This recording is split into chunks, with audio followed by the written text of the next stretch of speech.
Así que bueno, partamos. La charla de hoy es acerca de nuevas consideraciones sobre la marca interceptada de Lima, que es un trabajo en conjunto entre Jesús y Ya y el que habla.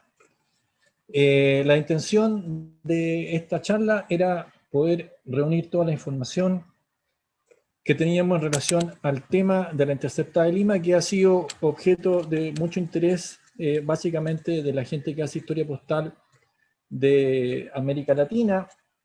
Tengo muchos amigos en la oficina en las cuales hemos conversado sobre esto y particularmente a la gente que hace historia postal de Chile y de Perú.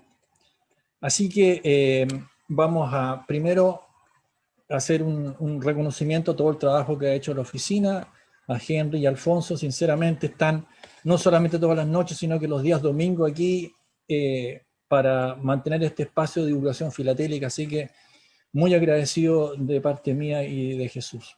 También quiero decirles que el trabajo que nosotros vamos a presentar es el resultado de una investigación que está en curso.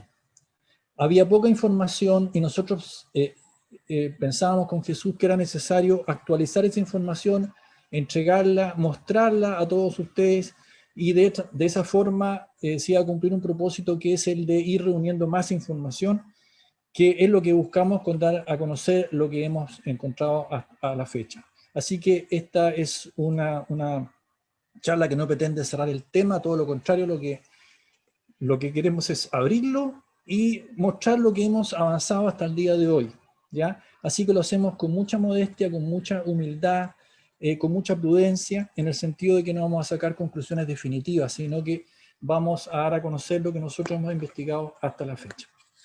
Este trabajo hubiera sido absolutamente imposible sin la colaboración y la participación de Jesús, así que eso quiero dejarlo bien en claro como declaración de principio. Es una lástima que no haya estado el día de hoy. La intención era de que estuviera participando en la parte de las preguntas. Yo, es cierto, iba a hacer el relato de la charla, pero desgraciadamente Jesús no va a poder acompañarnos y por lo tanto la charla que en un principio iba a ser de interceptada de Lima y de la marca MZ, vamos a hacer solamente la marca interceptada de Lima el día de hoy. Bueno, vamos a entrar en terreno. Esta marca, ¿por qué nos interesa mucho a los coleccionistas básicamente de Chile y de Perú? Las que conocemos, las piezas que nosotros vamos a mostrar, que es todo lo que hemos podido registrar hasta la fecha, van todas dirigidas a Chile. Ahí hay una situación muy particular, muy precisa, y además tiene un énfasis en cartas que van destinadas a la isla de Chiloé. Es decir, de las 14 piezas que vamos a mostrar, hay 11 piezas que están dirigidas a Chiloé, 2 a Santiago y una a la ciudad de Valdivia. La imagen sobre fondo blanco la obtuve del libro de José Coraleta, que es un libro muy lindo que recomiendo encarecidamente, muy bien ilustrado, con tapa dura, con imágenes a color, y por lo tanto lo que hizo Coraleta es que imprimió la marca, pero nos sirve mucho para analizarla y ver sus particularidades. Señala Coraleta que tiene 1 centímetro de alto por 4,3 de largo, y ustedes pueden apreciar el travesaño completo de la U va sobre el primer travesaño de la N, y el travesaño de la T superior está sobre la letra A de la palabra interceptada. Después, en algún momento yo tuve, de las piezas que vamos a mostrar, tuve 3 piezas, ya por lo menos las 2 que muestro acá abajo, y hice la medición de las marcas.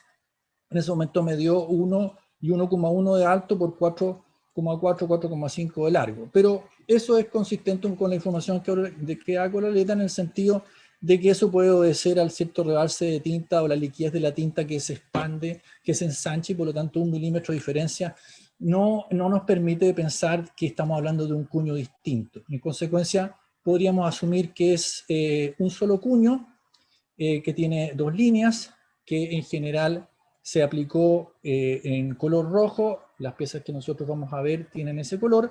En algunos casos está debilitado la intensidad del rojo, pero siempre tiene ese color de fondo.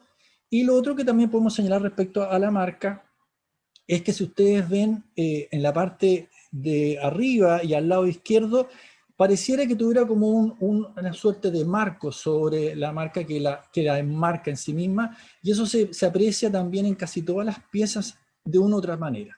Es decir, pareciera que tenía un marco que encuadraba en la marca. Y estas piezas que estoy mostrando acá son la ampliación de la marca interceptada, solamente para mostrar cómo se aprecia en las piezas. Voy a mostrar las 14 piezas con sus tamaños que permiten compararlas entre sí, y como ustedes ven, tiene ciertas características muy propias de la correspondencia a la época colonial. O sea, correspondencia que está dirigida por gente del Reino Español a funcionarios o militares también del Reino Español. Tiene el tipo de papel muy propio de la época, que si ustedes lo tocan no es un papel liso, sino que es un papel con textura. El tipo de tinta también tiene ciertas similitudes con todo lo que se usó en el correo colonial.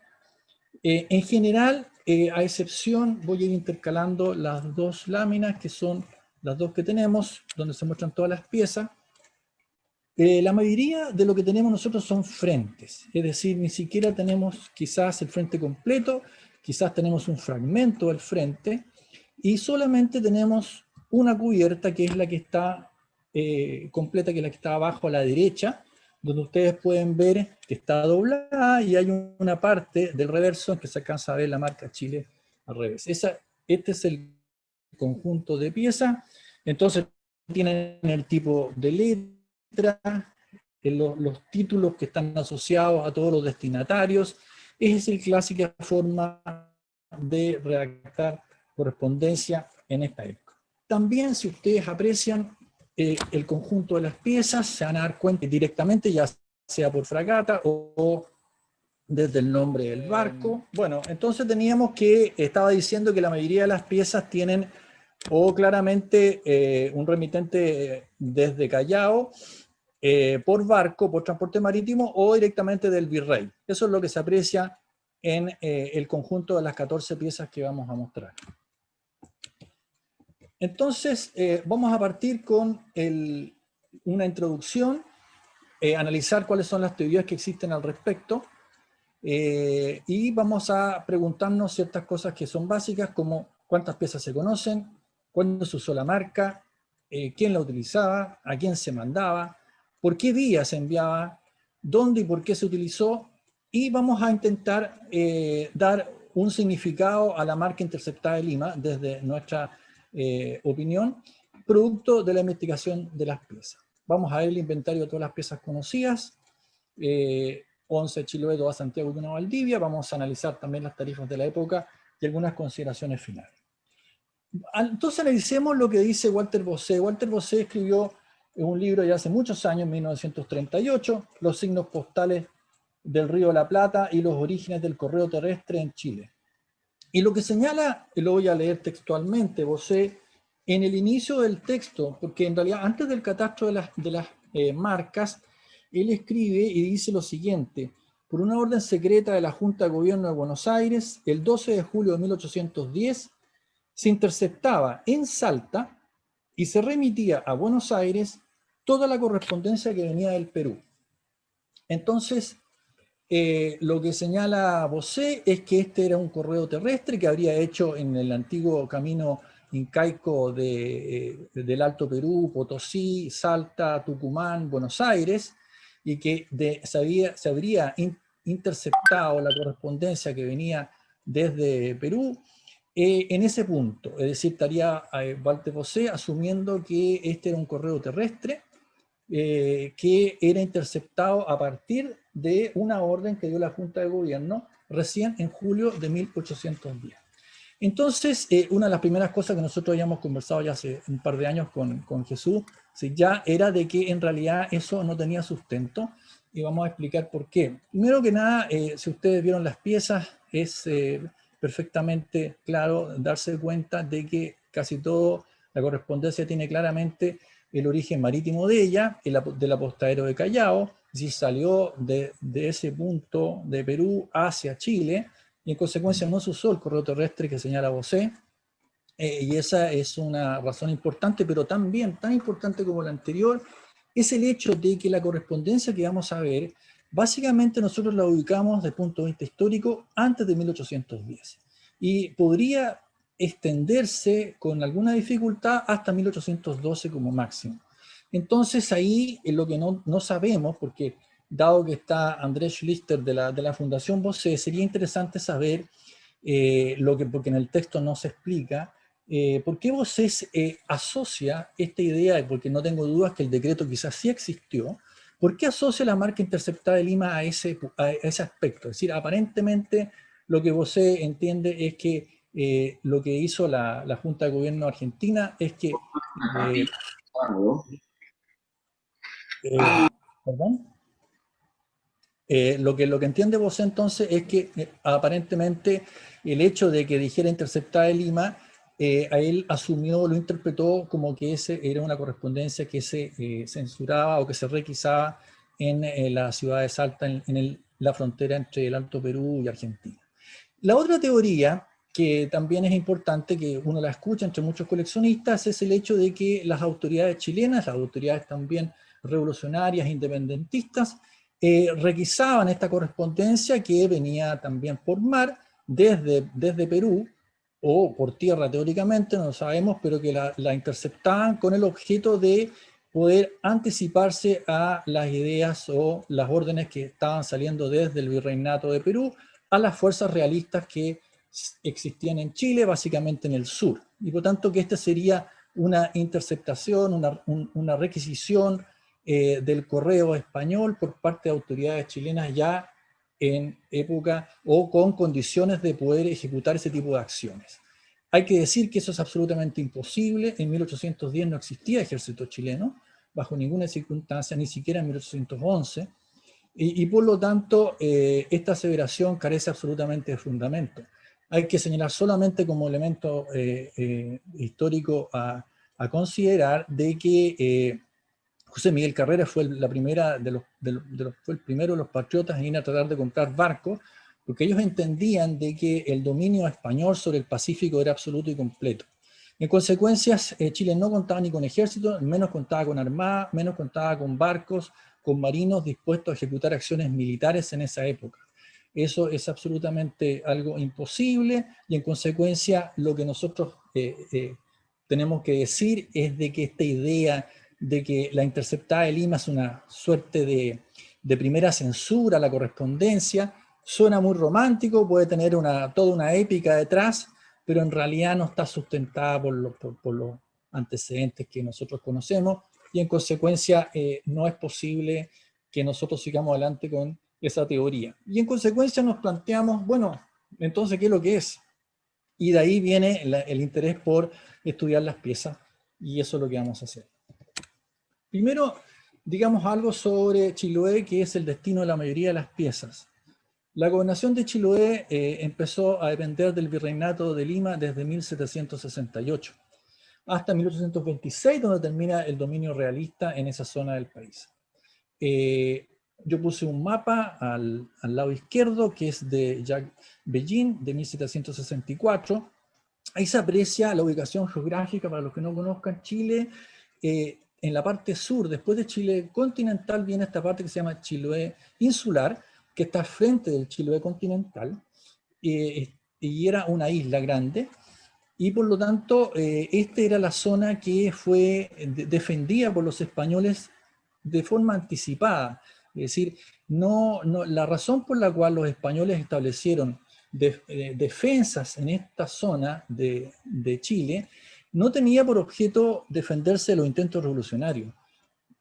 Tenemos que ir un poco más hacia atrás. Es decir, ya en la época del el gobernador Amat justamente señalaba de que era muy necesario conservar y preservar esta zona porque había que defenderse de la flota inglesa, es decir, era la Armada Británica la que en ese momento desde el Atlántico podía pasar al Pacífico y acosar un poco a las fuerzas españolas que estaban dominando la zona del Pacífico. Y aquí lo que muestro es los gobernadores de la época. Básicamente, digamos que a fines de 1700 la isla contaba con 25.000 personas y había sido elevada a la condición de gobernación desde 1768 y dependía del Virreinato del Perú. Y también funcionó una estafeta de correo en 1791. Ahora, este tema también es muy importante. Ahí sobre fondo rojo están los gobernadores que recibieron correspondencia que tiene la marca interceptada de Lima. Entonces esto también viene a corroborar el hecho de que la marca fue utilizada con bastante anticipación a 1810. Hemos encontrado piezas solamente de estos dos gobernadores. Desgraciadamente César Balbiani no hemos encontrado ninguna, quizás por el hecho de que estuvo de forma interina. Sin embargo, encontré hace poco en el registro de prefilatelia de George Mayer, coleccionista alemán de Chile. Él señala que en el año 1800 hay una carta que tiene registrada a Balbiani, no con la marca interceptada de Lima, sino que era una carta de Valparaíso a Chiloé. Balbiani estaba desde 1791 ya en Chiloé. Entonces, esto es interesante porque ubica también históricamente a los destinatarios de la correspondencia. Las zonas que se mantuvieron leales a la corona después del proceso de independencia en Chile se refugiaron justamente en el sur, y Chiloé viene a ser un elemento muy importante y significativo, porque desde ahí era desde donde los españoles iniciaron los desembarcos y la reconquista de la zona central de Chile. Acá se puede ver, por ejemplo, los distintos fuertes y sectores que vigilaban. Si ustedes ven en el mapa del lado izquierdo, en fondo blanco, se aprecia la zona sur. Si ustedes ven donde dice Valdivia, son las zonas que estaban en manos de los españoles después de que se inició el proceso de independencia. Tenían fortificaciones y defensas en Carelmapu, que era la zona extrema de Chile continental. Tenían también en Calbuco, que era la zona extrema de Chile continental, pero hacia el interior. Después tenían en el canal de Chacao, que es el canal que está entre medio de Chile continental y el Chiloé insular. En San Carlos de Ancud, se llama en esa época San Carlos, que era la zona más importante donde está lo fuerte y donde está la gobernación de Chiloé. Y en la ciudad de Castro también tenían un destacamento. Si ustedes ven la fotografía que está mirada desde el Pacífico hacia la cordillera, se aprecia con mayor nitidez esto que les acabo de decir. Ese es el canal de Chacao, que actualmente uno tiene que todavía hacer en barcaza. En este momento se está construyendo un puente gigante para unir los dos puntos, y los fuertes estaban en Carelmapu, en San Carlos, y hay un destacamento también militar en Castro. Ahora, ¿qué pasó? La mayoría de los españoles se fueron refugiando hacia el sur, en Valdivia y en Chiloé, y desde ahí iniciaron las operaciones hacia el norte. Entonces vamos a hacer un inventario de la correspondencia que les vamos a mostrar. Aquí, por ejemplo, ustedes pueden ver los destinatarios. Juan Antonio Montes fue gobernador de Chiloé, y así después de Antonio Álvarez y Jiménez hay varias cartas. También hay una a Juan Clark Springham, que fue gobernador de Valdivia entre 1795 y 1807. Juan Tomás de Vergara, que también tuvo una importante participación en la reconquista española, era ministro de Hacienda de Chiloé, pero también fue militar. Él estuvo en esta posición entre 1791 y 1912. Hay dos cartas a Francisco Bernales, que era español, comerciante de Santiago. Va a ser también muy determinante en esta investigación el hecho de que hayamos encontrado estas dos piezas destinadas a Santiago y con la marca interceptada de Lima.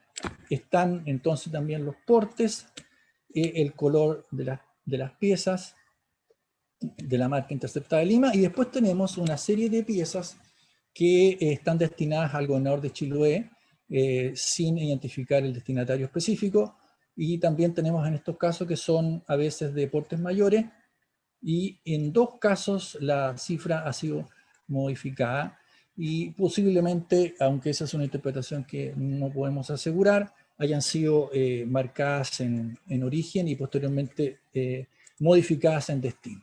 Y por último, pero al final de la marca interceptada de Lima, vamos a hablar sobre, mostrar, en realidad no es mucho lo que vamos a poder decir, sobre dos piezas que tienen la marca de Lima solo, y que son ya de la época republicana, y justamente las quisimos separar porque la interpretación que tenemos que darle a esa correspondencia no tiene que ver con la marca interceptada. Tienen en común el hecho de que el cuño es el mismo, pero todas las otras consideraciones son distintas. Veamos entonces la correspondencia a Juan Antonio Montes, que gobernó por muy poco tiempo, entre 1797 y 1800, y hay que decir que Juan Antonio Montes, desgraciadamente, tuvo una enfermedad que motivó que tuviera que rápidamente irse a la isla, pero en el viaje de regreso falleció. Así que vamos a contar algunos antecedentes de él. En este caso mostramos la primera pieza que está dirigida a él y tiene la marca interceptada de Lima y un porte de 4,5 reales. Y hay que decir ya de entrada de que esta tarifa no se condice con la tarifa de 1798 que señalaba entre Lima y Chiloé para las cartas sencillas un porte de 3,5 reales. Juan Antonio Montes, español, había nacido en 1722 y rápidamente hizo una carrera militar que lo llevó a varios destinos. No voy a leer toda la información porque está en el PowerPoint. Quiero señalar algunas otras cosas interesantes. Es que el hecho, por ejemplo, acá en este documento que mostramos, acá se dispensa al gobernador Montes de la media annata, que le permitió recibir su sueldo completo. Esta media annata, en todas las designaciones reales, se pagaba este impuesto que correspondía a la mitad del sueldo del primer año. Pero Montes se le dispensó de ese gasto y por lo tanto lo pudo recibir el sueldo completo, que en esa época era de 6.000 pesos.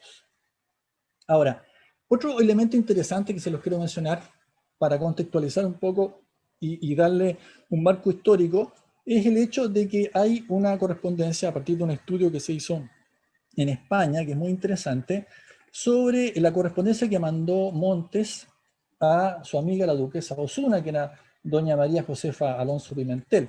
Hay 3 cartas. Hay una de 1796 que escribió en Mendoza, cuando está, antes de que haya sido destinado a Chiloé, y hay 2 cartas y una de 1798. En la carta de 1796 relata un episodio de su vida que es muy importante y que yo creo que ahí se entiende por qué falleció tan rápidamente. Aparentemente tuvo una suerte de accidente vascular, porque menciona ahí que ese accidente vascular le produjo una parálisis facial y del brazo. Así que así lo interpreto yo. Y en esa época no había médicos ahí en Mendoza, no sabía qué hacer, estaba bastante desesperado y al final recurrió a una curandera que entre pócimas y hierbas aparentemente lo recuperó. Después se fue a Chiloé y desde ahí escribió otra carta de 1798 en que señala las condiciones de vida y es muy interesante leerla porque lo grafica muy bien. Dice, entre otras cosas, lo siguiente, dice, lo único bueno acá es el sueldo, porque las condiciones de vida son deplorables. Él le habla, por ejemplo, que la gente tenía que hacerse la ropa, los zapatos, el clima era horrible, pasaba lloviendo todo el año, y él echaba mucho de menos las actividades sociales, más vinculadas a su vida en España o por lo menos en otros destinos. Y sí, al final, pobre Montes sufrió mucho y esta enfermedad aparentemente lo fue debilitando y fue incluso designado sucesor del José Fernando de Abascal, el virrey del Perú, en caso de fallecimiento de este. Y cuando le dijeron que fuera a Santiago para recibir esta denominación, ya estaba bastante enfermo y cuando llegó al paraíso trató de viajar a Santiago, pero debido a su gravedad falleció en el pueblo de Curacaví, donde sus restos fueron enterrados el 22 de marzo de 1800. Entonces aquí tenemos un caso muy concreto de una persona que recibió correspondencia con la marca interceptada Lima y que falleció en 1800. Entonces esto también viene a corroborar el hecho de que el periodo histórico en que se usa la marca es muy anterior al decreto que emana desde la Junta de Gobierno de Buenos Aires. Después tenemos cartas dirigidas al gobernador Antonio Álvarez y Jiménez, que este es el gobernador que estuvo más tiempo, entre 1803 y 1812, estuvo 9 años, era más joven cuando llegó ahí, había nacido en 1755, había estado destinado a Buenos Aires y luego a Perú. En Perú tuvo un paso muy importante, fue gobernador intendente de Arequipa, y hay un libro que también tuve condiciones de ver, de su visita a Arica. Hacía censos, hacía puentes, hacía obras civiles, era un tipo, digamos, realmente importante en todos los lugares donde estuvo, hizo un montón de obras y en Chiloé también fue considerado un gran gestor. Aquí hay una pieza que nosotros también vemos que está dirigida al brigadier Antonio Álvarez y Jiménez con la marca interceptada de Lima En este caso es la marca más oscura que hemos visto, que está producto de la oxidación y también tiene una salida desde el apostadero de Callao en Lima. Antonio Álvarez le informa al virrey del Río de la Plata, Pedro Ceballos, que el 26 de noviembre de 1803, a bordo del peruano, llegó a Chiloé acompañado de su hijo, el subteniente Antonio, después de un penoso viaje, ya tomado posesión como gobernador de la plaza. Él se mantuvo, por supuesto, muy fiel a las autoridades españolas y llamó a elegir representantes para las Cortes de Cádiz. Dos elementos más que quiero señalar. Uno es que nuevamente acá estamos viendo el porte de 4,5 reales que se aprecia en la correspondencia desde Lima a Chiloé. Hay también más correspondencia a Álvarez y Jiménez. Acá tenemos un frente más voluminoso que tiene un porte de 21 reales, que se corresponde con la tarifa de 1798, considerando 8 reales por onza, a 2 onzas con 2 tercios. Y después tenemos abajo una de 16 reales que correspondería a una correspondencia de 2 onzas. Marca también en rojo, también viene ahí y dice claramente Comandante General del Apostadero de Callao. Esta lámina es interesante analizar. Aquí quise mostrar varias piezas distintas. Una, por un lado, es de que Álvarez y Jiménez recibió bastante correspondencia desde el interior de Chile. Concepción era otra plaza importante de los españoles con gobernador, con soldados, y por lo tanto ellos mantenían correspondencia con otros gobernadores de otros lugares, como se aprecia en las dos piezas de arriba. Y las dos piezas que están más abajo son muy significativas. Una es una que está enviada a Álvarez y Jiménez con la marca de la Interceptada de Lima, también salió de Callao. Tiene un porte de 19 reales y medio que se correspondería con un peso de 2 onzas y media. Pero la carta que está entre medio también es muy significativa porque está dirigida a Álvarez y Jiménez, pero tiene la marca de Lima y Perú, no tiene la marca Interceptada de Lima. Sin embargo, está también dirigida a Chiloé, al mismo destinatario, y tiene también este porte de 4 reales y medio. Es decir, hemos visto que el porte mínimo de Lima a Chiloé es de 4 reales y medio. Eso es consistente en todos los ejemplos que hemos visto y no hay ningún ejemplo que se salga de lo que sería esta norma. Después tenemos una carta a Valdivia con la marca Interceptada de Lima, que es la única que conocemos, que está dirigida a Juan Clark Spriggan, que había nacido en Irlanda y como muchos irlandeses sirvieron bajo el ejército del rey de España. Llegó a Concepción en 1791. Sin embargo, por enfermedad del gobernador de Valdivia, Pedro Quijada, fue nombrado de forma interina en 1795, manteniendo su cargo en Concepción con goce de sueldo, aunque se le trasladó a Valdivia. Falleció en 1807 y fue también reconocido como un gran gestor de la Real Hacienda de Valdivia. Murió ese año en la misma ciudad. Entonces también tenemos aquí otro elemento que confirma que esta marca fue usada con mucha anticipación a 1810. Esta marca tiene un porte de 6 reales que correspondería a un porte triple con la inscripción de que viene de parte del virrey. Y a la derecha un nombramiento de teniente coronel que se le hizo a Juan Clark con fecha de enero de 1794. Este es otro caso también interesante, el de una correspondencia a Juan Tomás Vergara, que era ministro de la Real Hacienda de Chiloé. En este caso también tenemos por transporte marítimo, fragata, y un porte de 4 reales y medio con la marca Interceptada de Lima en un color rojo más deslavado.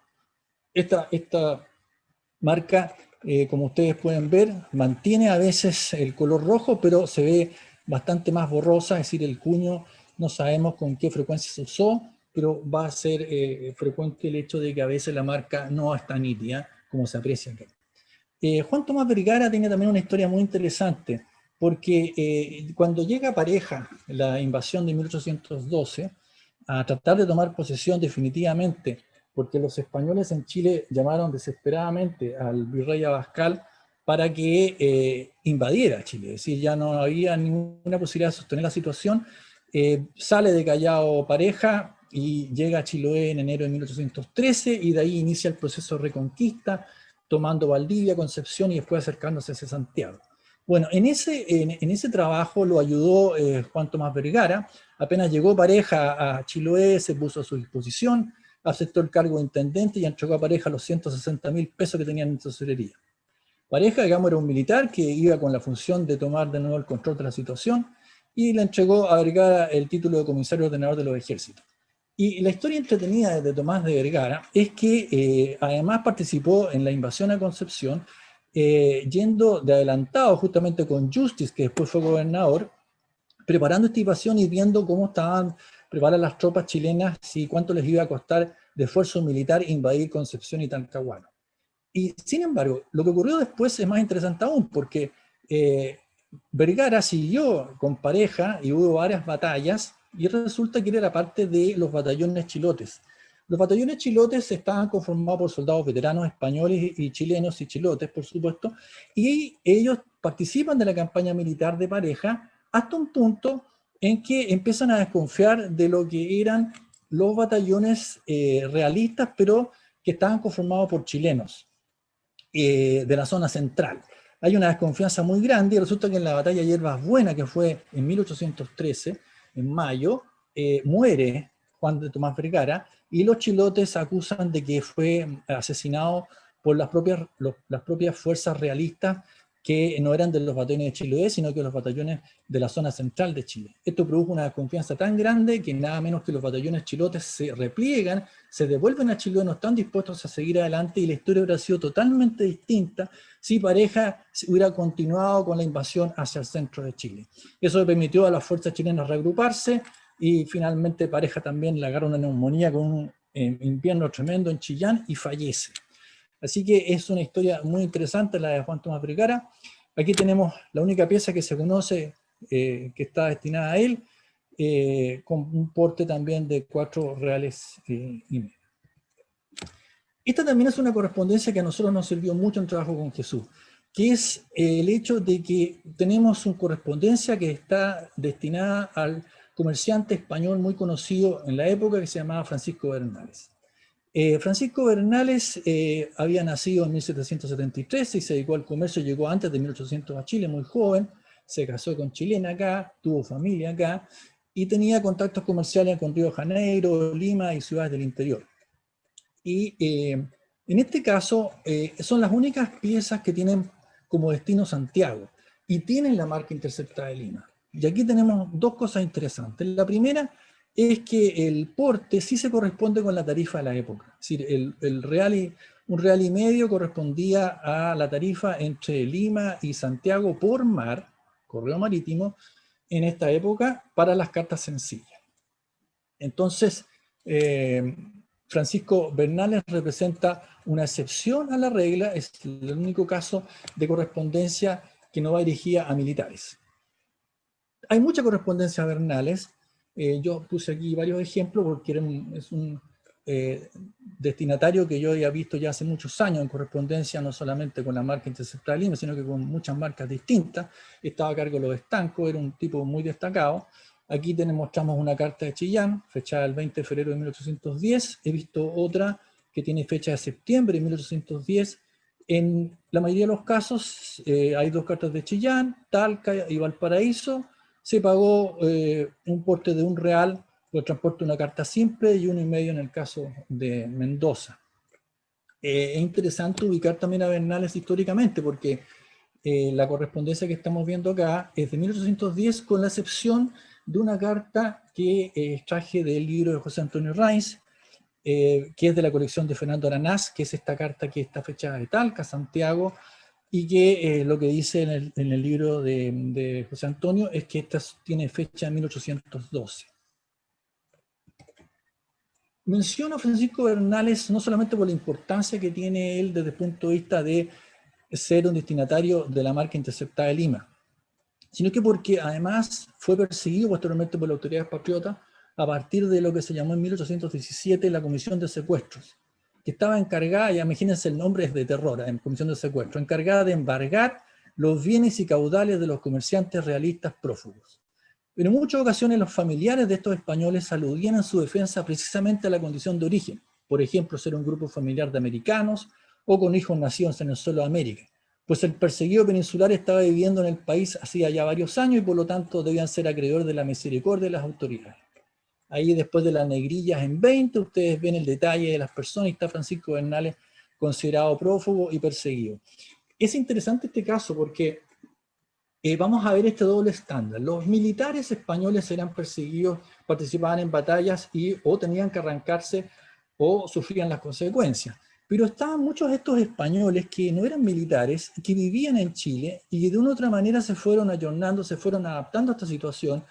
Y la revuelta revolucionaria independentista los incomodó de forma importante, porque en realidad ellos querían seguir con sus negocios.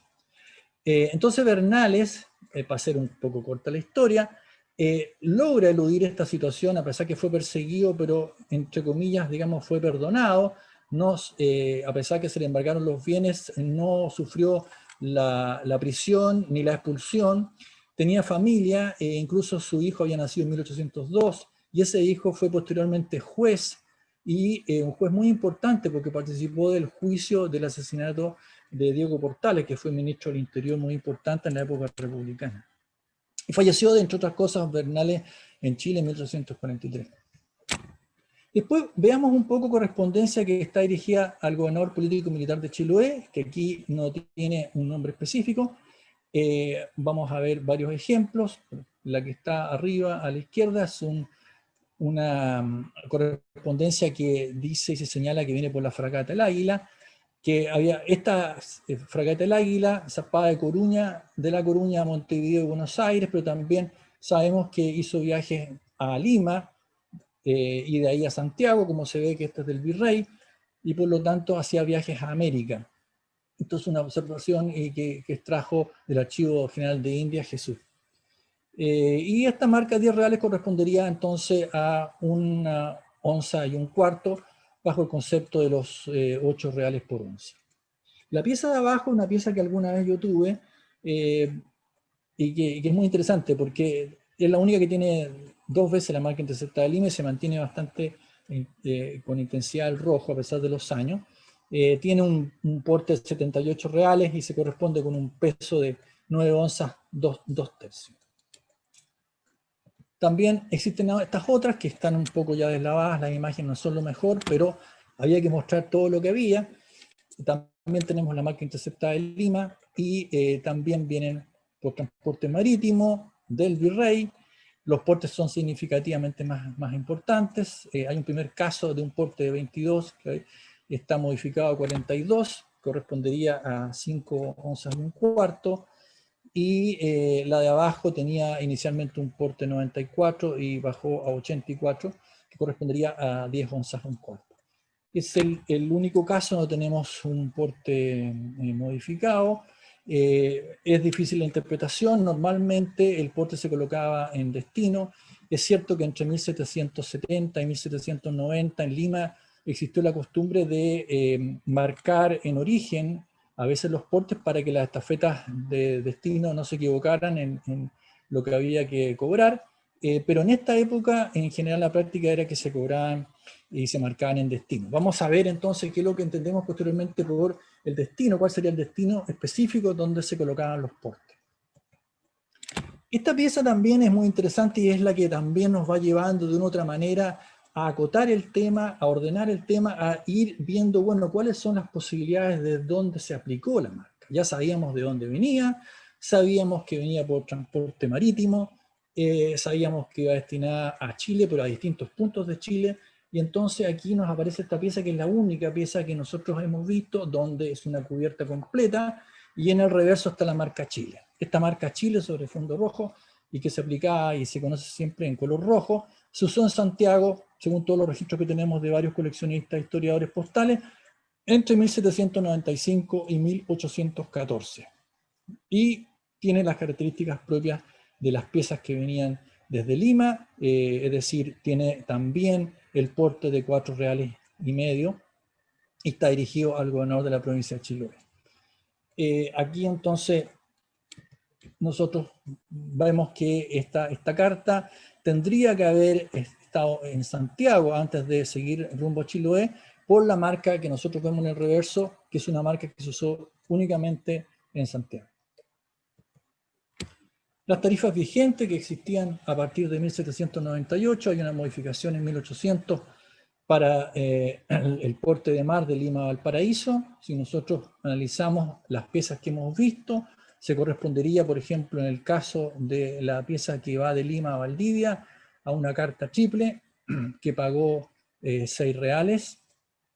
Después tenemos también la correspondencia de Lima a Chiloé, que teóricamente tenía esta tarifa de 3 reales y medio para las cartas sencillas y de 8 reales por onza. Sin embargo, como hemos visto, es muy consistente la información, y eso sería interesante. Está José Antonio Raiz, que nos diera su opinión, por qué razón toda la correspondencia tiene un porte mínimo de 4 reales y medio, la que está dirigida de Lima a Chiloé, y no hemos encontrado ninguna que tenga una discrepancia de tarifa.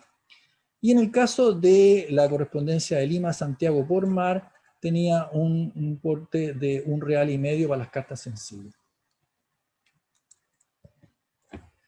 Aquí hay un aporte que hizo Jesús y es muy importante porque nos permite entender cuál es la situación de las oficinas en Perú. Entonces hayan inventarios de las marcas de la administración principal de Lima. Y en 1802 a la muerte de Antonio Pando, en 1816 a la defunción del contador Vicente Horacio y en 1824 en el traspaso de Lenceria a Francisco Montoro. Entonces aquí lo que Jesús hizo es el listado de todas las marcas que existían en las distintas oficinas, establece, digamos, en los distintos años si la marca existía o no existía en esas oficinas, y si había una o dos de cada una de estas. Entonces este estudio que hace Jesús es significativo a nuestro juicio porque con seguridad la marca interceptada de Lima no tiene registro. Veamos, esto es una cosa interesante también porque nos permite entender realmente cómo viajaba la correspondencia a los distintos destinos. Tenemos plena certeza de que el transporte era marítimo y por lo tanto salía desde el Callao y tenía que haber sido marcada en algún punto de Chile y por lo tanto nosotros vamos a identificar inicialmente como Santiago ese lugar para en Valparaíso y después serían transportadas por tierra hasta la oficina de Santiago. Ahí estaba la renta real de correos ubicada, es decir, ahí estaban los oficiales, ahí estaba había un administrador general de la renta de Chile y había un administrador también de la renta de correos para Santiago específicamente. Nosotros creemos que todas estas marcas fueron aplicadas en ese lugar porque ahí es donde se aplicaba el control sobre la correspondencia. Veamos primero, por ejemplo, la ruta a Valdivia.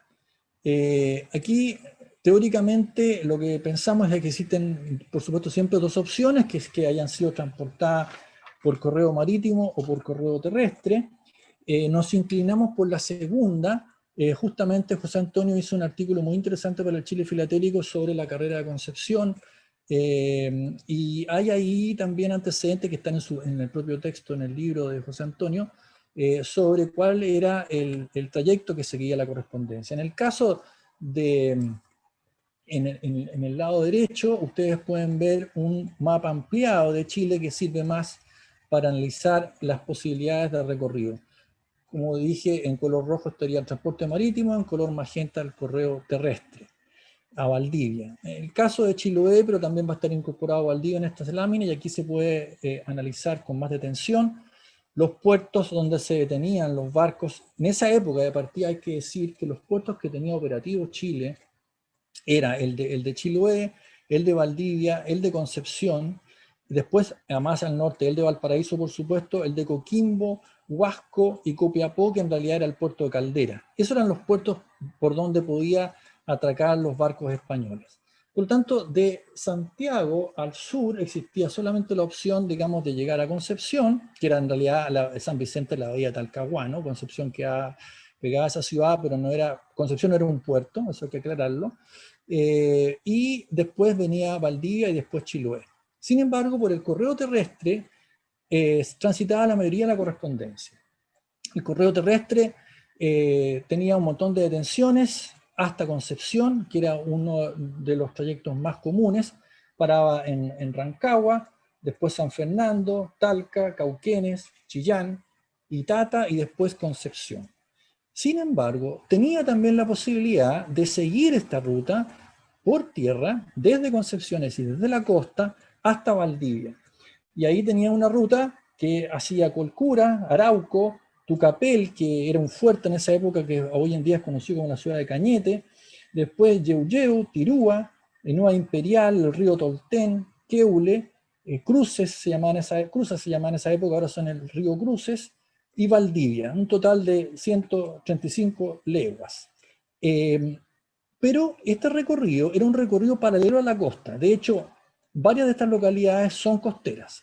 ¿Ya? Entonces, no tenían que adentrarse en territorio que era más complicado, más peligroso para el correo español, y había sido ya utilizado en la época del gobernador Ambrosio Higgins, con mucha anticipación, que en cierta forma ya convenció a los caciques que lo dejaran pasar por los territorios que estaban en manos de los indígenas.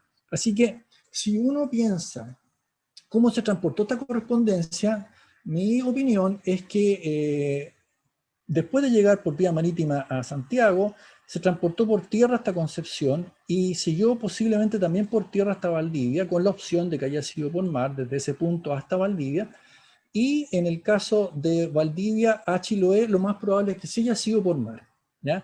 Ahí, además de Carelmapu, habían otros emplazamientos de los españoles y había una frecuencia en el transporte marítimo entre estos dos puntos. Ese es lo más probable en la forma como llegó la correspondencia a Chiloé, aunque las dos opciones marítima y terrestre estaban abiertas.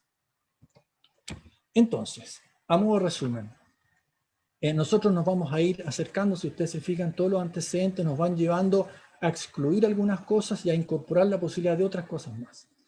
Si nosotros tenemos que hay correspondencia a Santiago y a Valdivia, queda claro que la marca interceptada de Lima no puede haber sido aplicada en Chiloé. Además, en el trabajo que hizo Jesús, los inventarios de Lima de esos años, no figura esta marca y tampoco puede ser de Callao porque es una oficina que recién se estableció en 1805. Por lo tanto, los portes de las cartas conocidas, estamos hablando con seguridad de un correo marítimo, y en definitiva nos va llevando a que las posibilidades de dónde se podría haber aplicado esta marca son de Valparaíso o de Santiago. Y como tenemos este elemento de la marca Chile que se usó en la ciudad de Santiago en ese mismo periodo, nosotros nos inclinamos a pensar que existe una posibilidad cierta de que la marca interceptada de Lima se haya aplicado en Santiago. Es, por supuesto, algo que está en evolución, en estudio, necesitamos más información en lo posible, pero es razonable dar una opinión ya. Yo creo que no es aventurado, sino que lo podemos señalar como una posibilidad cierta. Los antecedentes nos llevan a pensar que eso es posible. Entonces, lo que vamos a hacer es contestar las respuestas que nos planteamos en un principio. ¿Cuántas piezas se conocen? 14, pero nosotros en la medida que este trabajo se socialice y que los coleccionistas estén mucho más atentos a buscar esta marca, yo creo que es posible que encontremos más. Entonces, la marca se utilizó en realidad en este periodo con bastante seguridad, es decir, no antes, no sabemos, pero por lo menos podemos decir que entre 1797 y 1810, con la posibilidad de que se haya extendido hasta 1812, sí, es probable. ¿Cómo y quién lo utilizó? Nosotros pensamos que en la mayoría de los casos para indicar que las cartas eran de retail y las usaban funcionarios de correo para señalar alguna circunstancia especial. Es decir, ¿qué es lo que son estas cuentas de retail? Lo que ocurre es que cuando se separaba la correspondencia que venía del virrey o de los oficiales reales del resto de las cartas, como estas no tenían franquicia, porque ustedes ven que claramente tenían un porte, pero en realidad ellos no la pagaban. Entonces, la renta de correos tenía que hacer estas deducciones y abrió estas cuentas de reintegro. Esto, por supuesto, debo decirlo con mucha claridad, es la teoría que plantea Jesús a partir de las investigaciones que hizo justamente con la marca MZ. Lo que señala Jesús es que él tiene casi la seguridad de que estas cuentas de reintegro existían. Y en consecuencia era necesario consignar cuáles eran estos pagos que no se podían concretar. Posiblemente con posterioridad la oficina que había incurrido en el gasto, en el transporte de la correspondencia, podría pedir que se le reintegren esos dineros que se habían gastado, o se podría hacer algún tipo de conciliación entre las oficinas postales de Santiago o de Lima. Eso en realidad no lo sabemos, pero lo que vendría a indicar esta marca es posiblemente este tipo de tratamiento especial que se le tenía que dar a esta correspondencia que al final no era pagada. ¿A quién se mandaba? A los destacamentos militares de Valdivia y Chiloé, aunque también de manera extraordinaria a Santiago. La vía que se utilizaba era vía marítima. ¿Dónde y por qué se utilizó? En Santiago o Valparaíso, pero con preferencia pensamos que la primera, y se usaron para señalar que las cartas no eran abonadas por sus destinatarios. Entonces, en ese sentido, la marca interceptada de Lima sería una forma de contabilidad, no tendría todo el glamour, toda la épica, toda la carga y la fuerza de la idea, digamos, de la interceptación entendida como una requisición, como una quita, como un embargo, sino que quizás tendría un significado mucho más simple que podría ser esta forma de contabilidad. Hay que decir, sí, que las dos cartas avernales, que son dirigidas a particulares, no corresponderían, ¿no es cierto?, a esta lógica, estarían quizás excluidas. La explicación que nosotros podríamos dar en ese caso es que posiblemente las cartas no tenían una marca de origen, que vendrían de Lima, y por lo tanto se puso en destino de forma tal de poder saber cuál era el porte específico que había que aplicarle, y no tenemos dudas que lo más probable es que a Bernales sí se le cobró ese porte de $1,50 por esas cartas simples. Eso es lo mismo que podríamos entender para las cartas que vamos a ver posteriormente, que son de la época republicana. Ahora, esto por supuesto es una opinión en base a la información que tenemos.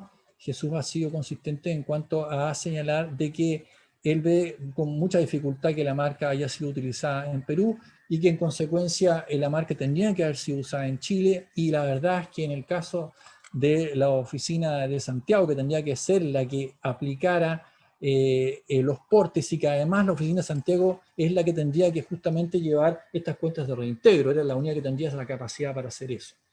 Y entonces las marcas de Interceptada de Lima, en el caso de Bernales, se salen efectivamente de esa lógica, pero la explicación que acabo de dar yo creo que es posible y es probable. Pero en definitiva, lo vuelvo a decir, nosotros consideramos que este es un trabajo de investigación, y lo que queríamos dar era cuál es el estado de avance de esta investigación a la fecha de hoy. No pretende dictar cátedra, ni sentar ningún precedente, ni considerarse que esta es la palabra final. Estamos seguros de que se va a seguir investigando y se va a seguir enriqueciendo este tema. Pasando entonces al tema de la correspondencia que viene de Lima, pero que se le borró la palabra interceptada y quedó solamente, como ustedes pueden apreciar, la segunda línea. Tenemos un caso interesante porque esta es una correspondencia más que viene de Arica, del 1 de noviembre de 1823, dirigida a Santiago de Chile, y tiene un porte de $7,50, que correspondería a un peso de una onza, un cuarto, con las tarifas de 1820, que eran $6 por onza. Entonces, si bien en un principio yo le había dicho a Jesús que quizás no era bueno colocar esta correspondencia en la charla, él me dijo, bueno, mostremos todo, sí, total, es tan poco lo que hay, puede servir de complemento, y la verdad es que después de darle una vuelta yo también me convencí de que sí era importante, porque por un lado ubica geográficamente al cuño Interceptada de Lima en Santiago, es decir, es muy probable que esto haya quedado en la oficina y que las nuevas autoridades republicanas utilizaran este mismo cuño, le rompieron la parte de arriba, lo usaron para que la gente postal supiera que la correspondencia era de origen de Lima, y sabría entonces cuál era la tarifa que se le aplicaría. Así que yo considero que es bueno mostrarlas, pero entendamos que esto no tiene que ver con la marca interceptada, tanto aquí no estamos hablando de funcionarios españoles que están usando, aplicando esta marca para algún tipo de reintegro, ni nada por el estilo, ni un tipo de contabilidad, sino que estamos hablando de un momento histórico totalmente distinto. Como ustedes ven, las típicas cartas de la época republicana no tienen todo el decorado del texto de las cartas coloniales. Esta otra, la segunda, no tenemos más que mostrar. Es una de 3 de febrero de 1828, La tarifa marítima del 26 de junio de 1826 indicaba 3 reales para las cartas sencillas recibidas en Santiago desde Lima. Pero ojo que a mí también aquí me asalta la duda, porque en 1824 Chile ya estaba aplicando el porte adicional al incoming fee de 1,5 reales para carta sencilla. Bueno, pero es posible que no se haya cobrado, no lo sabemos. Desgraciadamente yo he visto muy pocas piezas con la marca de Lima, he visto 2 más solamente, una hace muchos años, la Sociedad Filatélica se remató una vez, y después vi otra con el cuño limado, lo cual también me pareció una pieza sospechosa. No hemos visto más piezas, desgraciadamente, y esto sí que es un tema absolutamente abierto que requiere mucho más investigación para entenderlo un poco más. Bueno, así que quiero agradecer a Antonio Mauriciano en la sesión de imágenes de Chile, a Timothy Hale de Estados Unidos. Se portaron un 7 con Henry, que hace mucho tiempo me pasó la pieza que tenía, a Guillermo Llosa, que aparentemente se la pasó también a Jesús, y tenemos que agradecer a Roberto Selimjana, que también me ayudó en el acceso a bibliotecas de España y de Chile, a Fernando Aranaz, que nos cedió una imagen, que la publicamos, y hay una serie de otras imágenes que desgraciadamente no podemos colocar los créditos porque no sabemos en poder de qué coleccionistas están. Pero bueno, gracias a mi oficina, a Henry, Alfonso y a todos los amigos de la oficina. Aquí señalo una bibliografía que les puede servir de referencia para que la vean en PowerPoint del video. Está casi todo, no completamente, la verdad es que no alcancé a terminar, hay mucha fuente de información, pero yo diría que está el 95% de la que nosotros usamos. Así que bueno, muchas gracias y atento a sus comentarios o consultas. Muchas gracias, Cristian, muy interesante. Felicitaciones, Cristian, muy bueno. Muy lindo. Quisiera hacer un mini comentario. Adelante. Bueno, primero quiero felicitarlo a Cristian por la fantástica investigación que están haciendo con Jesús sobre un tema que realmente es interesantísimo, ese matasello. Y me veo involucrado por el asunto de la Fundación Bose y por lo que haya escrito don Walter Bose, como él bien lo mencionó, y da la casualidad que, si bien a mí me separan no solamente años, sino kilómetros de magnitud con respecto a don Walter Bose, que ha sido un fantástico investigador postal. Piensen ustedes que la historia postal como tal, como palabra, existe desde 1936, cuando Robson Lowe la designó, y don Walter publica este libro, Signos Postales, en 1938, lo tengo aquí conmigo, y el solo hecho que haya encontrado la marca esta ya es, para esa época, es magnífico. No la supo, evidentemente, asignar, o no le encontró la razón de ser. Y como bien dijo Cristian, él dice con respecto a la orden reservada de la Junta de Gobierno de Buenos Aires del 12 de julio, pero tiene un 25, que es una llamadita de dónde sacó él eso. Y yo voy ahí, dice que está sacado según una nota existente en el álbum del doctor José Marcó del Pont, Buenos Aires. José Marcó del Pont fue un gran filaterista, y además desde ya fue funcionario, etcétera, etcétera, lo cual no garantiza para nada el origen de dónde sacó que esto pudiera ser una especie de parar la correspondencia. Lo que sí dice él es que la pieza que ellos que conocen era de agosto, noviembre de 1810. O sea que por eso quizás pensaron en que fuera detención de la correspondencia o revisación de la correspondencia una vez ya en el comienzo del periodo de libertad, ¿no es cierto? Eso es todo lo que puedo comentar, porque realmente no sé más que eso, y por supuesto lamento muchísimo que no podamos preguntarle a don Walter Bose, que falleció en junio del 93. Eso es todo. Gracias. ¿Otros comentarios por ahí? Walter. Sí, muy linda la investigación, Cristian, con Jesús, excelente, me gustó mucho cómo fue encarada también, ¿no? Una pregunta, ¿pudieron ver esa carta que tiene las dos marcas, la interceptada de Lima y la que tiene Chile atrás, ver si la tinta era igual? Buena observación. Yo personalmente no. Yo no he tenido esa carta en mis manos, en realidad, así que no, yo personalmente no hice ese chequeo. Así que esa sería mi respuesta. Me acuerdo que, si no me equivoco, me puedo equivocar, así que lo anticipo, creo que esta pieza era de Jesús, ¿ya?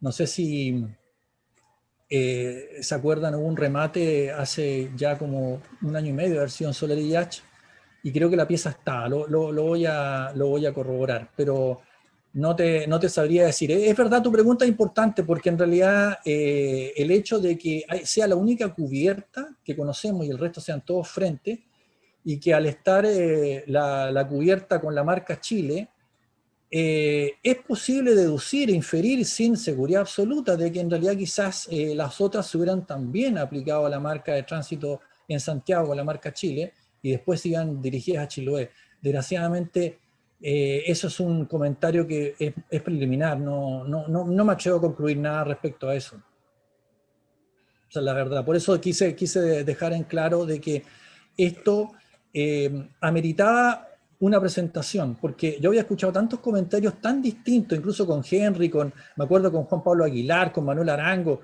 con Andy, bueno, con Carlos Vergara, es decir, con cuánta gente hablábamos de este asunto, y en realidad nos dábamos cuenta que había bastante desorientación y falta de información. Entonces nosotros lo que quisimos era mostrar lo que había hasta ahora, atrevernos a dar una explicación sobre la posibilidad de dónde se aplicó la marca y por qué se aplicó, pero es un trabajo que sigue su camino, ¿ah? No, de ninguna manera esto es concluyente. Ojalá pudiéramos encontrar más piezas.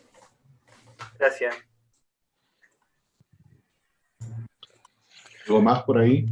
Una pregunta simple. El correo que venía de España a Chiloé por el Cabo de Hornos, ¿paraba en Santiago antes y de ahí iba a Chiloé, o paraba en Chiloé primero? No te podría contestar eso. Realmente, nosotros pensamos de que la correspondencia normalmente que va dirigida a Chiloé, y acuérdense que la única forma de ser consistente con una teoría es que sea un todo coherente. Es decir, a nosotros nos da la impresión de que esta correspondencia, por la forma como estaba escrita la correspondencia, venía casi toda de Lima, casi sin lugar a dudas. Es decir, incluso la misma esa que Jesús investigó ese barco específico, la fragata del Águila, pero lo que está diciendo Jesús ahí, ojalá no se produzca confusión, lo que está diciendo Jesús es que lo que está señalado en el archivo de Indias es que ese barco hacía esos viajes. No está diciendo en realidad específicamente que fue un viaje que tuvo como salida a Montevideo, porque lo que esa misma pieza, como dice Virrey, tiene que ser que el barco hacía también viajes a Lima, y posteriormente, posiblemente desde Lima haya viajado en ese mismo barco, o posiblemente en otro. Eso no lo sabemos. Gracias. Yo tengo un comentario y pregunta. Me gustó muchísimo la investigación, porque la parte romántica de esta marca es que fue una de las primeras marcas de censuras del mundo, ¿no? Yo mismo la he considerado así, como la mayoría de quienes hemos tenido algún contacto con esta marca, ¿no? Porque de alguna manera encaja dentro de lo que era esa marca Fernando VII. El Perú no la tenía porque ahí estaba la cabeza del virreinato, entonces todos se acercaban hacia ellos, pero el virrey en Lima quería tener ese control dentro del área. Eso era una parte, digamos, histórica que quizás de alguna manera lo vincula. Esa es la parte interesante. Me parece bastante importante la teoría que están proponiendo, porque hay varias cosas que son coincidentes, ¿no? La mayoría de los sobres, como la mayoría de las piezas que se conocen, como mencionas, son fragmentos. Yo tengo uno que gracias a la presentación que has hecho me confirma ahora que es del primer uso, y lo voy a compartir porque este es de Juan Antonio Montes. y ahí mencionas que había una. Entonces esta sería, la otra creo que tiene la marca por acá abajo, esta la tiene acá arriba, ¿no? Entonces esta sería el Juan Antonio Montes y yo la pongo como si fuera la primera marca, una de las primeras de aquí.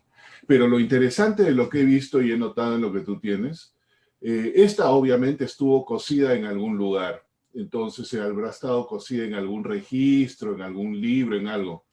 Y tiene sentido pensar de que era algo contable, porque si de alguna manera tenía que haber algún reembolso, de alguna manera tenía que existir una evidencia, quizás no guardaban la carta entera, solamente guardaban el frente con lo que correspondería al porte y se añadiría cualquier reembolso o evidencia de reembolso, todo eso. Yo no sé si las otras cartas también tienen alguna manera costura, lo que diría que fueron parte de un legajo, quizás contable, o de otro modo, no sé. Es una conjetura, pero lo que presentas me hace pensar de esa manera. Sí. Henry, perdón. No, solamente, perdona, José Antonio, José Antonio, ojalá puedas justamente participar. Tu opinión va a ser muy importante. Lo que me acordé de lo que me preguntó Guillermo Llosa respecto al correo marítimo teóricamente de España a Chiloé en directo. Yo creo que no es el caso. Es decir, me atrevería a decirte, Guillermo, que debido a la dependencia administrativa que tenía Chiloé del Virreinato de Lima, yo creo que toda esta correspondencia viene de Lima. Eso es mi opinión y creo que Jesús estaría de acuerdo, pero por supuesto que en estas cosas uno que está abierto a otras posibilidades, pero yo creo que no había correspondencia directa de España a la isla Chiloé en particular, sino que esta era toda del Virreinato del Perú, que además no tuve tiempo para explicarlo, pero en realidad podrían checar un montón de antecedentes. El Abascal entregó recursos y aumentó el real situado. El real situado era una cantidad que se le entregaba a la gobernación para sus gastos. Y cuando empezó el movimiento independentista, el real situado Chiloé subió mucho. Abascal le entregó facultades gigantes, digamos. Piensen ustedes que hubo un montón de iniciativas militares. La primera esta fue la de Pareja, que partió en 1912, pero hubo en 1914 otros dos más, de Gainza y de Osorio, y en consecuencia, no me puedo explayar demasiado en esto, pero los batallones de Chiloé fueron muy, muy importantes en la resistencia española. Fueron tremendamente significativos en las batallas. Muchos de los oficiales, el mismo Quintanilla y otros más, lo señalé ahí que algunos fallecieron, fueron baluartes de los españoles. Es decir, Chiloé tenía una importancia militar, estratégica, muy significativa. Y la dependencia era de Lima y el contacto era directo entre la gobernación de Perú y la administración de Perú, perdón, y la gobernación de Chile. Eso solamente para darle un contexto, ¿me entiendes, Guillermo? Sí. Gracias, es interesante. Gracias. José Antonio. Hola. Tenía una pregunta. Sí. Vamos después de José Antonio contigo. Sí, hola, buenas tardes a todos. Oye, lo primero, felicitaciones por la charla, porque la verdad es que era un tema muy difícil y la marca interceptada de Lima, Jesús, yo he tenido conversaciones con él, sé que es un quebradero de cabeza y yo también sé que tú también has tratado esto y la verdad es que cuando uno trata un tema del cual no es capaz de dar unas conclusiones, lo has dicho al principio, totalmente claras y lanzarse a hacer una conferencia, pues tiene muchísimo mérito. Y yo creo que además la ha salvado muy bien, es mi opinión. Oye, si por lo que fuera veis que de pronto desaparezco, es que tengo una conexión a internet muy mala. Oye, Henry, ¿podrías por favor poner otra vez la carta que nos has enseñado? Que me llama mucho la atención, es fantástica. Sí, es que veo, arriba hay un porte de 4,5, pero abajo veo que hay un porte tachado. Sí. Yo diría que eso es un porte tachado. Yo diría que allí había un 1,5, ¿verdad? Sí. Es probable, sí. Que era el porte marítimo, simple. Vale.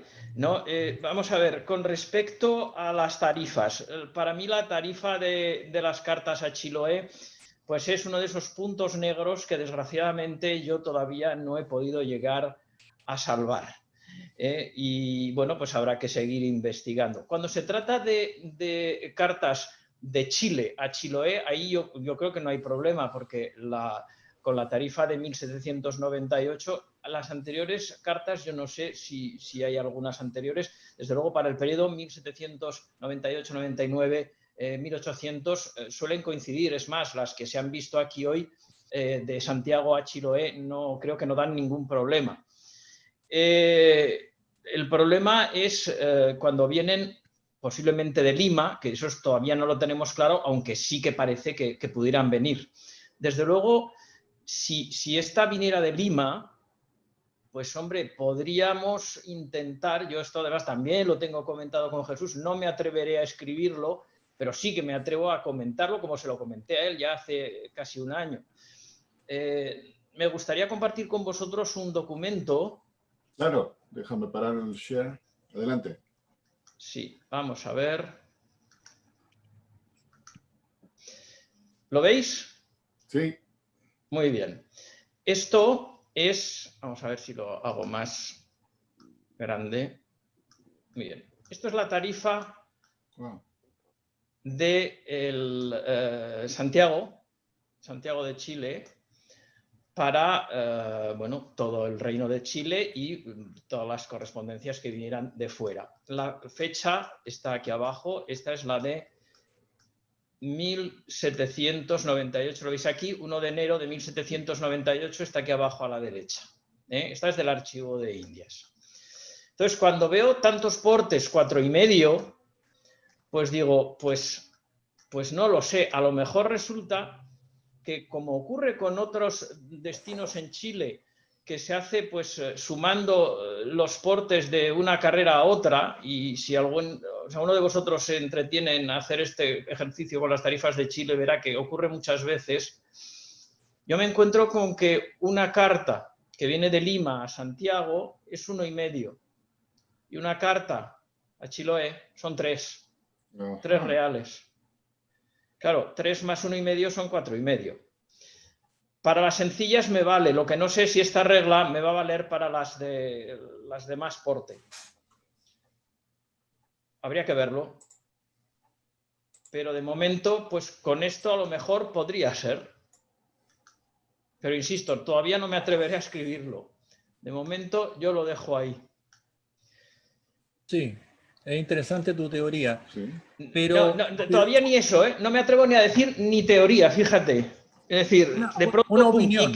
Sí, pero ojo, fíjate que a veces pues las cosas que parecen así, ay, pues sí, pues muy sencillo. No, porque luego resulta que aparecen otras cosas y dices, ahí va, pues no. Pero tendría un sentido decir que en Santiago, y que para mí es el sitio donde se porteaban la mayoría de las cartas en Chile. Yo, por ejemplo, cuando ha salido el asunto de la correspondencia directa de España a Chiloé, yo pensaría que primero, desde luego, la carta antes de ir a Chiloé pasaba por Santiago, es mi sensación. Pero cuando uno ve este tipo de coincidencias, pues la tentación es esa, es decir, eso. Ahora, de momento yo no me atrevo. Ahora, no sé si vosotros tenéis ahí algún comentario, alguna cosa que hacer, lo tengo que dejar de compartir. Lo que yo te iba a comentar es que es una opinión interesante, por supuesto. Yo había pensado también, mira, qué bueno que tocaste el tema, porque yo te iba a hacer a ti una pregunta. Cuando uno analiza el transporte de la correspondencia, en el caso de Chile, yo estoy de acuerdo también de que esto llegó a Santiago y que además eso sería coherente con el hecho de que era la única oficina que podía manejar estas cuentas de reintegro. Es decir, no había otra en Chile que lo podía hacer. El asunto es que, saliendo de la correspondencia, si tu opinión tuviera algún asidero, significaría de que se estuvo en manos de la oficina de Santiago en un periodo de tiempo suficiente como para considerar que el transporte desde ahí, de Santiago a Chiloé, hubiera implicado una tarifa distinta. Pero ojo, José Antonio, porque entonces ¿dónde se marcaron? Es decir, esas se tienen que haber marcado en Santiago, esos portes. Entonces querría decir de que al marcar 4,5, tendrían que haber incorporado ya el hecho del transporte a Chiloé. ¿Eso sería un poco el fondo de tu comentario? Sí, lo que pasa es que después, fíjate, después de ver otra vez la carta que nos ha mostrado Henry, pues digo, pues a lo mejor podría tener un sentido, porque qué casualidad, hay un 1,5 tachado. Es decir, la carta, alguien primero dijo, viene de Lima, vale, 1,5. Y de pronto, pum, aparece un 4,5, qué casualidad. Pero insisto, esto es jugar un poco a la ruleta, ¿eh? Yo, insisto, no me atreveré a escribirlo. De momento es lo único que se me ocurre aproximado. Y respecto al tema del transporte, ¿te suena razonable lo que yo planteé de que era por tierra hasta Valdivia? Sí, sí, ¿no es cierto? Pero de Valdivia, sí, yo estoy de acuerdo, pero de Valdivia a Chiloé por mar. Bueno, que yo sepa, en aquel momento tendríamos que ver un mapa de Chile, pero creo que para llegar a Chiloé habría que usar en algún momento un barco. Sí, que en la zona justamente, para los que no conocen Chile, si nos ubicamos en 1800, la última ciudad poblada que había ahí, digamos, era Osorno, que dependía de Valdivia. Sí. Claro. Pero estaba hacia el interior y el destacamento de Valdivia iban a Osorno y volvían. Pero entre esa zona y el extremo de Chile continental era lo que se llamaba un bosque espeso donde no pasaba nadie. Los primeros mandaron a los primeros emigrantes alemanes en 1850 a colonizar esa zona. Así que yo tengo la impresión de que lo que hace, como tú escribiste el artículo sobre las carreras terrestres, esto es un tema interesante de investigación para ti, José Antonio, también. Es decir, ¿cómo fue la correspondencia de Valdivia a Chiloé? Yo creo que fue marítima, pero tampoco tengo... eso te lo pregunto. Yo creo que fue marítima, pero no tengo la certeza absoluta. Sí, bueno, vamos a ver, un segundo. Se puede mirar en la tarifa, un momento. No hay oficinas postales, José Antonio. En Valdivia sí. Sí, pero no, por eso, pero entre Valdivia y Chiloé. En Valdivia sí, pero en algunas veces va a llenar... Un segundo, Presidio de Valdivia... Porque en algunas veces, en la propia tarifa ya te dice por mar, por tierra, por mar, por tierra. Mira lo que te dice en la tarifa de Valdivia.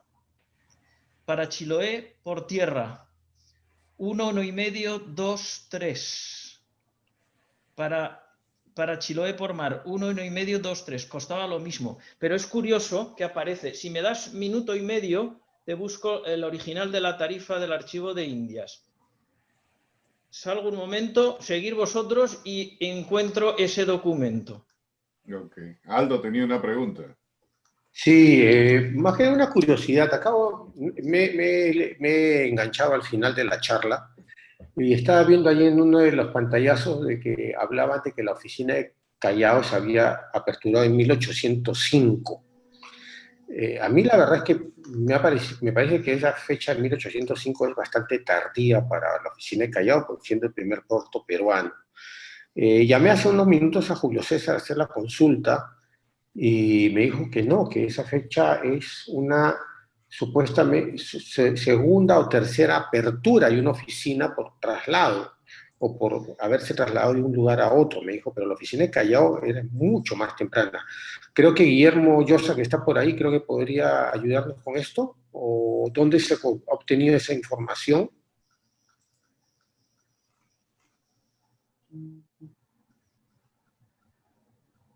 Tienes que apagar el... Estás en mute, Guillermo. Disculpa. No, es un poquito complejo porque la oficina de correos de Callao en verdad era una dependencia de la oficina de Lima y era una receptoría hasta cierto punto, no se sabe ese nombre en ese entonces. Entonces, en verdad, no tenía marcasellos propios o matasellos propios de Callao prácticamente hasta que empiezan las 1840, 1800, no sé, tendría que buscar en 1850, ¿no? Pero esa es la idea que tengo, tendría que ver en el libro de Colareta, cuando es la marca más antigua que dice Callao, o de Tizón, ¿no? Lo tengo acá, lo puedo mirar. Yo tengo el libro de Coraleta. Pero claro, lo que dice Guillermo tiene sentido, es decir, lo que está hablando Jesús es que no había marca propia de Callao. Es decir, eso es lo que está diciendo. Y por lo tanto, lo que pasa, Aldo, es que quizás te lo perdiste en la lámina anterior. Cuando se hace el fundamento, lo que se está diciendo es que no hay registro de que la marca interceptada de Lima haya existido en la oficina de Lima. La marca interceptada de Lima haya existido en las oficinas de Lima. Eso se refería, digamos. Y por lo tanto, si no estaba en la oficina de Lima, no podría haber estado en la oficina de Callao, porque Callao empezó en 1805. Ese era el fundamento. No sé si viste esa parte. Digamos. Ok, gracias. Yo tengo ya esto, si queréis. Adelante, José. Pues voy a compartir. Muy bien, ¿lo veis? Sí. Vale, pues aquí veis la tarifa general provisional de los portes que se cobran la Administración de Correos de la Plaza y Presidio de Valdivia, de las correspondencias de dentro y fuera de este Reino de Chile. Es también la del año 98. Y si lo veis un poquito más grande, veréis aquí para Chiloé por tierra 1,523, la de onza es 3. Y para Idem por mar es lo mismo, 1,523, pero al menos sí que da dos posibilidades.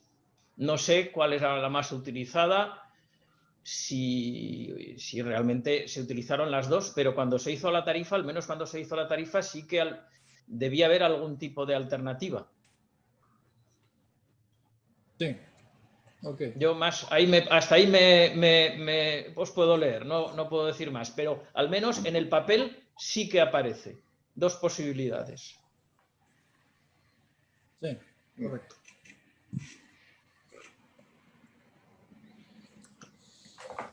Pues salgo de aquí. Ya está. Pues eso es lo que puedo comentar. Jaime. Estás en mute, Jaime.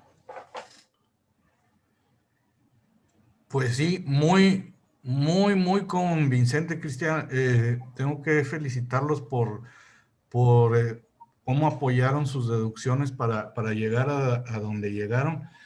Yo nada más tengo dos, ni siquiera preguntas, son nada más observaciones. La primera es si ese reembolso se hacía por pieza o por bonche, pidiendo un reembolso simultáneo cuando se hayan juntado cierto número de piezas y hacer el trámite al cierre de año, periodo, al mes, no sé. Esa es la primera pregunta. Y la otra, todo me suena lógico, excepto el uso de la palabra.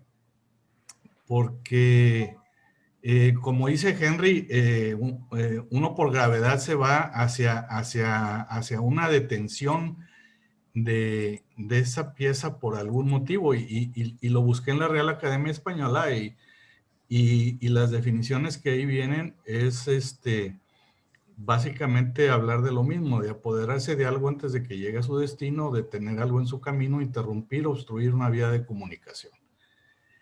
Entonces, todo es lógico, todo lo que ustedes presentan suena, amarra, pero a mí me hace un poco de ruido el uso del término, interceptada, pudiendo haber utilizado otro, sobre todo en un tiempo donde la economía en el uso de letras para hacer un cuño, pues era importante haber escogido una palabra tan larga.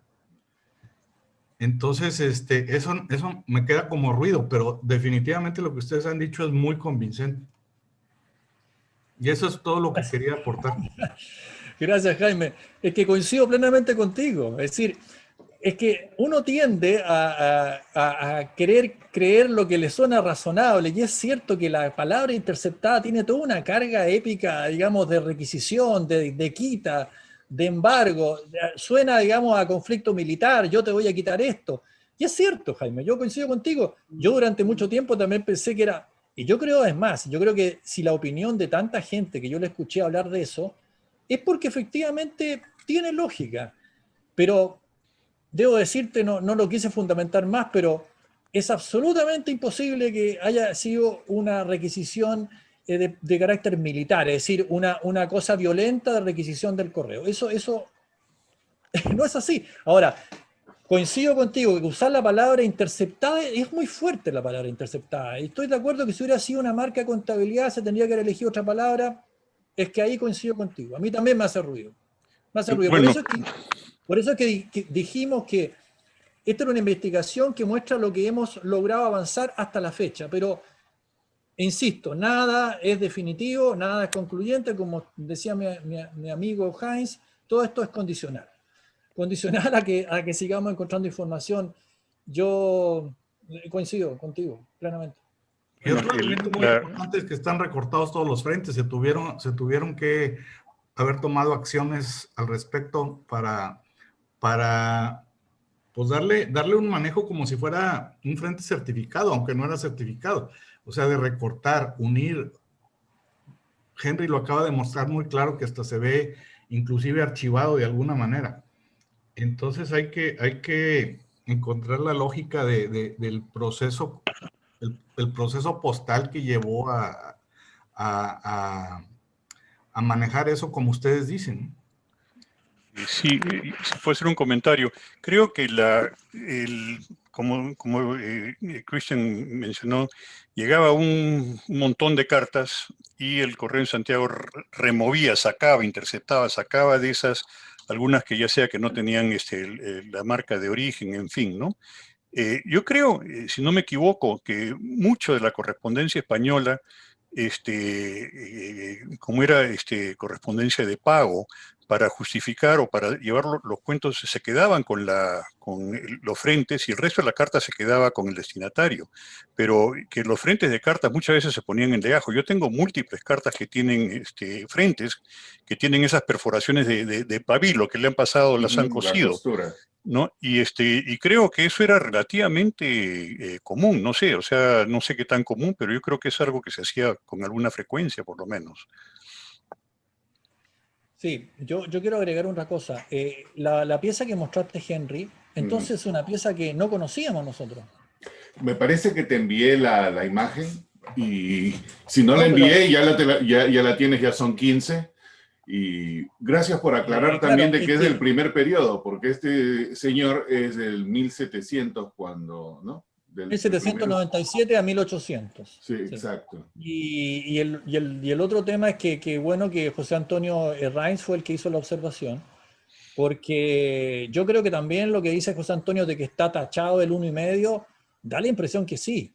Es decir, y por lo tanto abre un nuevo camino de investigación al respecto. Así que... Te la vuelvo a enviar. Sí, por supuesto. Bueno, y además un llamado. Yo estoy seguro que todos ustedes ahora José van a... Antonio también.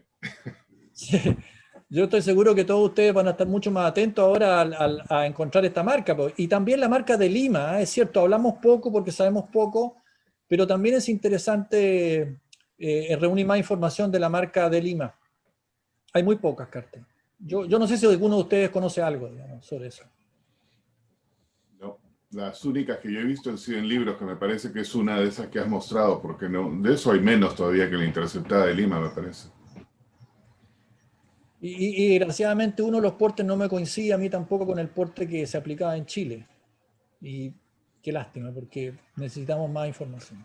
El porte mínimo ya se aplicaba desde esa época, antes de incluso de la primera ley de correos, bajo la primera periodos republicanos se le aplicaba una tasa a las cartas que venían de afuera, y eso empezó en 1824. Y no se ve reflejada en esa pieza que mostré. Así es. ¿Alguna acotación final por ahí? Walter.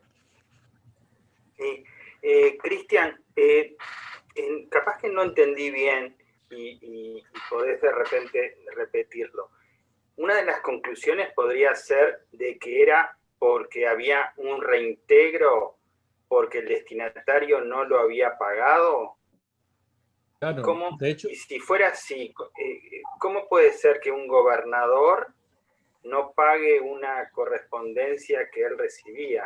O sea, no, si podés explicar un poquito eso, porque me quedé pensando en eso. bueno, efectivamente, lo que pasaba es que cuando se separaba la correspondencia, cuando eran autoridades militares, si bien es cierto, el porte está indicando que eso tiene un costo, es decir, un costo en el transporte de esa correspondencia, pero esa gente, cuando venía del virrey o de lo que eran altos funcionarios de la administración real, estos militares no se les cobraba ese porte, Walter. Y ese es el tema, no se les cobraba, efectivamente. Claro, o sea, el gobernador no le decía, no, oiga, págueme los 8 reales. Y como no se le cobraban, tiene mucha lógica pensar que esas cuentas tenían que estar consignadas, esas deducciones, en algún lado. Y el único que podía hacer eso era la oficina de Santiago, donde funcionaba además la Renta Real de Correos de Chile, que tenía un administrador de Santiago específicamente. Yo creo que todo eso es coherente en realidad. Es decir, se marcaba en Santiago y ahí se hacían las deducciones, ahí se hacía la contabilidad. Y frente a la pregunta de Jaime, que claro, no la pude responder, porque en realidad tampoco te puedo dar una respuesta, Jaime, así absoluta. Yo creo que cuando se habla de cuentas de reintegro, es que de una u otra forma, la oficina que había incurrido en el costo, que sería la oficina de Lima, tenía derecho a pedir que ese dinero se le abonara. Y por lo tanto ya eso vendría a ser un resorte de una negociación posterior de conciliación de tarifas y de reembolsos entre la oficina de Lima y la de Santiago, por ejemplo. O directamente que debía una autoridad superior a la oficina de Lima reembolsarle los costos por haber transportado la correspondencia hasta Chiloé. Gracias. No sé, José Antonio, si tú piensas o tienes conocimiento de que esa situación puede haber ocurrido. ¿Cómo se podrían haber hecho estos reembolsos de dinero? Si la oficina de Lima gastó tantos reales en transportar correspondencia a Chiloé, pero no la pudo cobrar, ¿a quién se le cobraba finalmente? ¿A la oficina en España? ¿Quién pagaba eso?